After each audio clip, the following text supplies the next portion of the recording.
Every day in the United States, millions handle sensitive information, whether in the military, government agencies like the CIA, or through private contractors. Imagine you're one of them, entrusted with safeguarding national security, and you learn something that bothers you. And the thing you learn is really bad.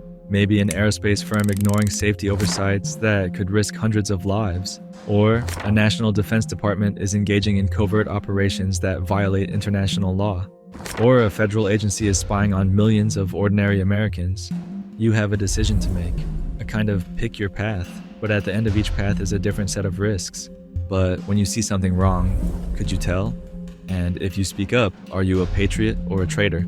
If you decide to expose what you've learned, you become a whistleblower. Meet Edward Snowden, a former contractor for the National Security Agency in the early 2010s. Snowden discovered that the NSA was conducting mass surveillance on millions of ordinary Americans, a program kept secret from the public. In 2013, he disclosed classified documents to journalists from The Guardian and The Washington Post, revealing the extent of government surveillance. Snowden chose first path, exposing evidence of mass surveillance directly to the media. His disclosures sparked international debate and scrutiny over privacy rights in the digital age. However, leaking classified information is against the law, and Snowden became a target of the US government. Under the Espionage Act, Snowden faced charges akin to those meant for foreign spies, but he sought asylum in Russia to avoid being prosecuted for espionage, where he currently resides. He's a hero to some and traitor to others, but other leakers haven't been so lucky. Chelsea Manning, an American soldier, leaked classified documents to WikiLeaks in 2010, including evidence that the US had committed war crimes in Iraq. She went to prison for 7 years, but it's also illegal, so it's treacherous for those that risk it. Fortunately, in the US, there's another option: to go through official internal channels for coming forward with a complaint. This is path number 2, legal whistleblowing. Linda Tripp was a civil servant who worked in the Pentagon.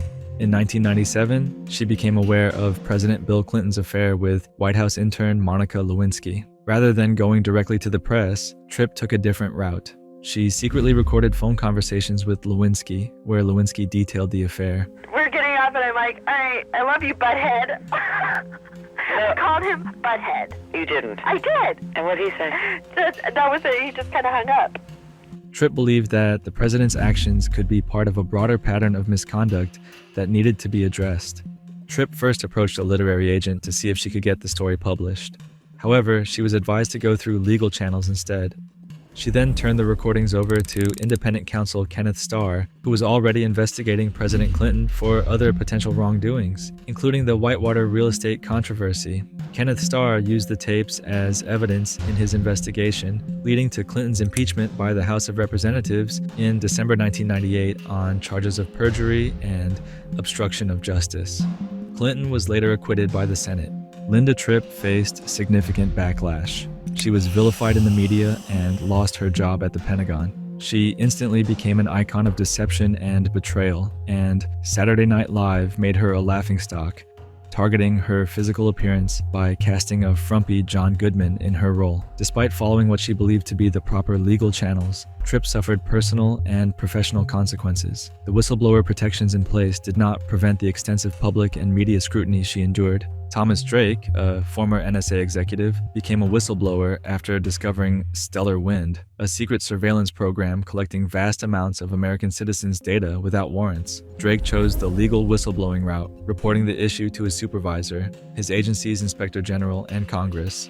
However, this did not protect him from retaliation. He was pushed out of his job and isolated within the NSA. When his complaints were ignored, Drake turned to the media, carefully sharing only unclassified information. Despite this, he was charged under the Espionage Act by the Obama administration, a rare use of the law against whistleblowers. The charges eventually collapsed, but Drake's career and personal life were significantly damaged. He now works at an Apple store with no retirement benefits and a destroyed social network. In contrast, a 2019 CIA whistleblower who followed the legal process reported President Trump's alleged attempts to pressure Ukraine into investigating his political rival, Joe Biden. This complaint led to an official impeachment inquiry, highlighting the importance of whistleblowing. However, gaps remain, such as the lack of protection against public exposure of a whistleblower's identity. It's great. And the whistleblower, because of that, should be revealed. The parts of the government that deal in secrecy are also the least accountable to the public, and whistleblowers in those agencies are some of the only ways wrongdoing there might ever come to light. But the system fails them, and every retaliation sends a clear message. If both leaking and legal whistleblowing leave government whistleblowers vulnerable, this system will push more and more people who know something's wrong into path number 3, doing nothing at all.